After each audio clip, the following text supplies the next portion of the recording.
Welcome back to the Midlife Reinvention Podcast. It's your coach, Kavita, with your Thursday check-in. On Monday, I told you about the dreamer girl I was. And if you didn't listen to the episode, you can go back to episode 310 for the whole story. This is the girl who read books past her bedtime and wrote stories on scraps of paper. The one who went quiet during the playbook years of my career and family life. Today, I want to talk to you about her some more because she is not only my story, she's yours too. If you've been listening to this podcast for a while, you know I love the concept of Ikigai. This is the Okinawan idea of your reason for being, the place where four things intersect: your strengths, your passions, your values, and what the world needs from you. Last Thursday, we sat with values and how our values have often been shaped from our ancestors. Today, we're going to spend some time with passions, because your buried passions hold more than you realize, and today I want to help you find them. Here's the truth I want to leave you with today. The dreams you've had as a girl were not random. They were not childhood whims that you outgrew. They were signals, the earliest, clearest evidence of what you came here to love. We are taught somewhere along the way that childhood passions are something we leave behind, that growing up means putting away the things that delighted us as girls: the dance class, the piano, the notebook full of stories, the hours spent drawing or building or daydreaming, the way certain books or certain places or certain people made us feel alive. Yes, of course, we cannot live always as 12-year-olds forever. The shape of how we live changes. But what we loved at 12 was not random. The pull was telling us something about what makes us come alive, about where our energy naturally flows, and about what was waiting for us to come back to it. For me, it was reading and writing. I wrote stories on scraps of paper, in notebooks, in the margins. I read books way past my bedtime with a flashlight under the covers. I dreamt of places I had never been because of the books that took me there. And then somewhere along the way, I made what I thought were practical choices: biology, the MBA, the pharmaceutical sales career. And none of those choices were wrong. They were right for that chapter. But the writer in me, the reader and the storyteller, the dreamer, she did not disappear. She just went quiet for a while.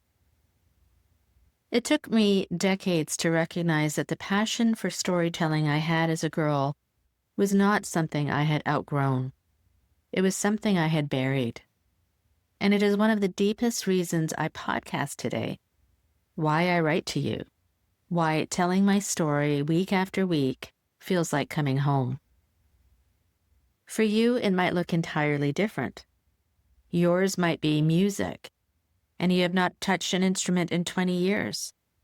Yours might be animals, and you have not made space for one in your adult life. Yours might be teaching the younger kids in the neighborhood, and you ended up in a career far from that.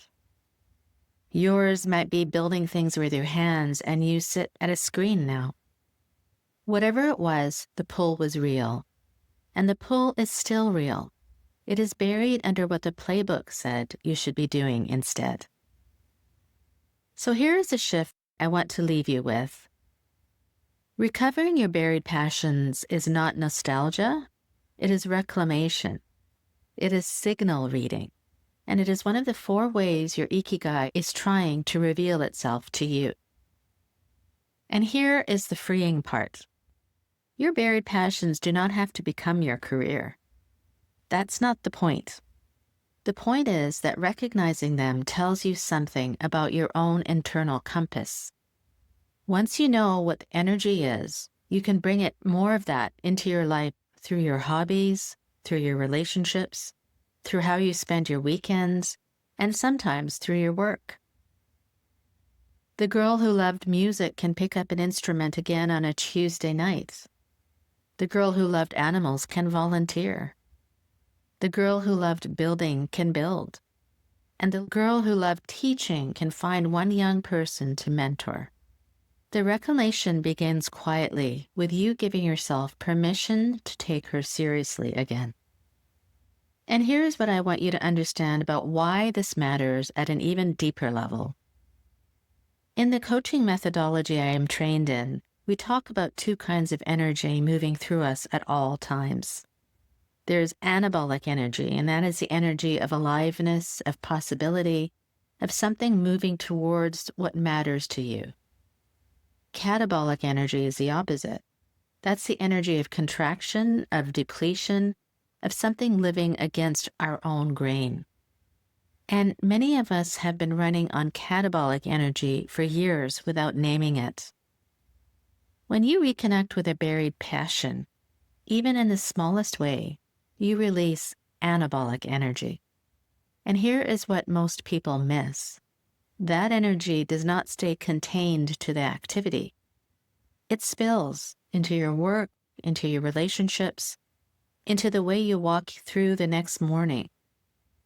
The woman who picks up her violin again on a Tuesday night is not only playing violin, she is shifting the energy of her whole week. And so this is why recovering your buried passions is one of the most generous things you can do for everything else in your life. You're not only giving the girl who went quiet her voice back. You're bringing aliveness into a life that may have been running on autopilot for a very long time. So here is what I want you to sit with this week, my friend. Take a quiet moment somewhere you will not be interrupted and write down 3 things you loved as a girl. Not what you were good at, not what you were praised for, or not what looked like a viable career. Only what you loved. The things that made the hours disappear, and the things you came back to without anyone making you do it. The things you would have done for free. Then look at the list and ask yourself one question.